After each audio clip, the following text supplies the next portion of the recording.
Genesis chapter 28. I was going to go work out, but my tummy is full. I can't work out with a full tummy. I'll get a stomach cramp. There's no title here for Genesis chapter 28.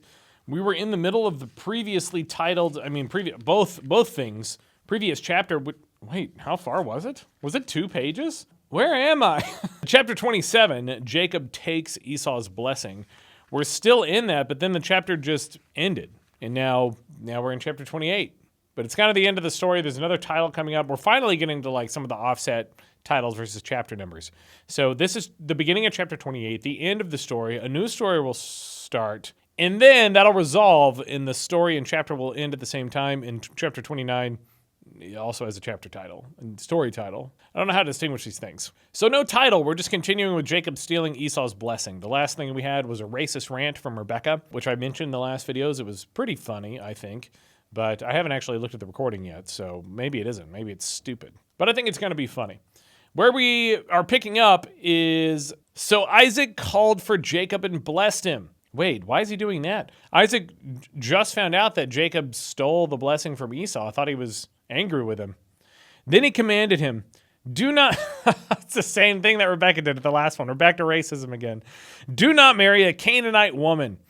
Go at once to Padan Aram, to the house of your mother's father Bethuel. Take a wife for yourself there, from among the daughters of Laban, your mother's brother, so your cousin. So find a cousin and marry her rather than someone of another race. Imagine if you were like in Canada, and then imagine you were a Canadian, but you're living in Mexico, and then your dad comes to you and goes, do not marry a Mexican woman. Go back to Canada and go to your mother's brother and marry one of his daughters. Go marry your Canadian cousin rather than a Mexican woman. How would you take that? That's what Isaac's saying. No one has ever had a problem with that in any church service that I've been a part of. May God Almighty bless you and make you fruitful with that cousin. He doesn't say that, but that's what it is. And make you fruitful and increase your numbers until you become a community of peoples. May he give you and your descendants the blessing given to Abraham, so that you might take possession of land where you reside now as a foreigner. The land God gave to Abraham. I like how he repeats it over and over. The land God gave to Abraham. Go multiply it with your cousin. I'm not going to let off of that. It's a joke I will repeat until it's no longer funny, because it's not really a joke. It's gross. But their bloodline was more pure. Then Isaac sent Jacob on his way, and he went to Padan Aram, to Laban, son of Bethuel, the Aramean, the brother of Rebekah, who was the mother of Jacob and Esau. More detail than necessary, but that's kind of a Bible thing, especially the Old Testament. Well, I don't know. We're not to the New Testament yet. Now Esau learned that Isaac had blessed Jacob and had sent him to Padan Aram to take a wife from there, and that when he blessed him, he commanded him, do not marry a Canaanite woman. We're just rounding back to that again. Want to make sure we don't forget that's what Isaac said. And that Jacob had obeyed his father and mother and had gone to Padan Aram. Esau then realized how displeasing the Canaanite women were to his father Isaac. So, like a good son, he went to Ishmael and married Mahalath, the sister of Nebaioth. I found this name earlier. I didn't spell it before. It's Nebaioth, Nebaioth, I think. And daughter of Ishmael, son of Abraham. Ishmael, the son of Hagar, the slave woman that he impregnated at the request of his sister wife, Sarai. And then Sarai got jealous of it later, but in addition to the wives he already had. So this is one of those giant sentences. Was that all one sentence? Okay, that wasn't massive. Okay, it was only half the paragraph. Still, that's pretty long. Esau then realized how displeasing, this all has commas. Let's do it in one breath. Esau then realized how displeasing the Canaanite women were to his father Isaac, so he went to Ishmael and married Mahalath, the sister of Nebaioth and daughter of Ishmael, son of Abraham, in addition to the wives he already had. They just keep talking and talking until every detail is there in the sentence. Now we got a new story. This is the marker, the beginning of Jacob's dream at Bethel. I think the dream is something that gets, I didn't realize with all the intermittent information or the in-between information with all of these stories, I never realized just how much I was missing from the Bible. I think in the intro of this channel, and maybe in the beginning, that I was like super familiar with the Bible, and I'm realizing now after reading it, I was just really familiar with a lot of emphasized and specific parts of the Bible that are just hammered over and over again, like broad concept stories.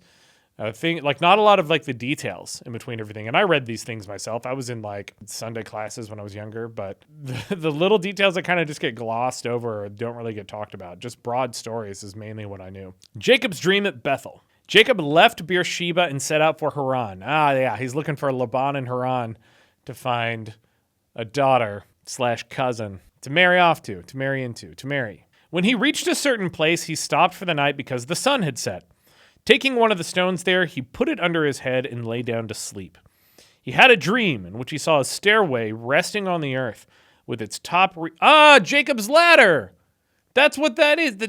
It says stairway, but stairway to heaven? Everyone always talks about Jacob's ladder, the ladder to heaven. He had a dream in which he saw a stairway resting on the earth with its top reaching to heaven. And the angels of God were ascending and descending on it.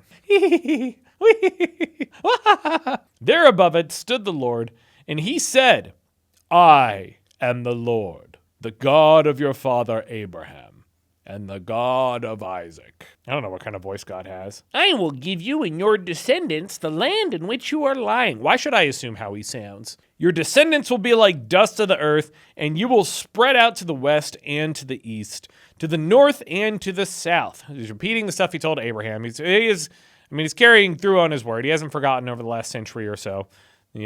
Props to him. Props to God. All the peoples of the earth will be blessed through you and your offspring. I am with you and will watch over you wherever you go, and I will bring you back to this land. I will not leave you until I have done what I have promised you. I don't really get the reason why there's a ladder here or a stairway. It's not where did we get Jacob's ladder? Is that a thing? Is that something that just got changed? It clearly says stairway. If anyone knows, maybe I shouldn't ask you guys this so much because audiences are lazy. Except you specifically who's watching. I'm obviously talking about everyone else and not you. The question that I had is if there's another version of the Bible that says a ladder instead of a stairway, let me know, if you're someone who knows. Because I would actually be curious as to why it somehow got switched to Jacob's ladder at some point. Because the Led Zeppelin song is Stairway to Heaven. Is that what that's about? I don't know what that song's about either. So feel free to explain either one, because I don't know it. Jacob awoke from his sleep. He thought, surely the Lord is in this place, and I was not aware of it. After that dream, he's like, he's got to be around here. That was a little too on the nose. He was afraid and said, how awesome is this place? Yeah, he's using it in the older sense. Awesome as in inspires awe. How awesome is this place? This is none other than the house of God. This is the gate of heaven. The gate being a stairway. It's a physical place that you can access with your feet. Early the next morning, Jacob took the stone he had placed under his head and set it up as a pillar and poured oil on top of it. Okay, an interesting ritual. He called that place Bethel, though the city used to be called Luz. Wait, he took the stone he had placed under his head, set it up as a pillar, and then he called it Bethel, but it was already called something? I don't care. Then Jacob made a vow saying, if God will be with me and will watch over me on this journey, I am... it's a cadence thing again. If God will be with me and will watch over me on this journey I am taking, and will give me food to eat and clothes to wear so that I return safely to my father's household, then the Lord will be my God, and the stone that I have set up as a pillar will be God's house. So he sleeps on a rock, wakes up, sets it up as a pillar, pours oil of it over it, and then he goes, this is God's house. God's like sitting up in heaven. He's like, what the fuck? And of all that you give me, I will give you 1/10. That's the second time we've seen that reference. There's a thing earlier in the Bible where I reference tithing, where you give 10% of your earnings to God. That's what we do in communion today in modern churches. You eat hit my microphone. We eat the bread and we drink the wine. It's grape juice nowadays. Some places have wine. Actually, I went to a church in Germany. They had wine on the outer ring or inner ring wine, outer ring grape juice. And then you give 10%. You're supposed to give 10% to communion. So the one I was taught in my Sunday school, I think it was in middle school, was 10% to God, 10% savings, 80% to yourself.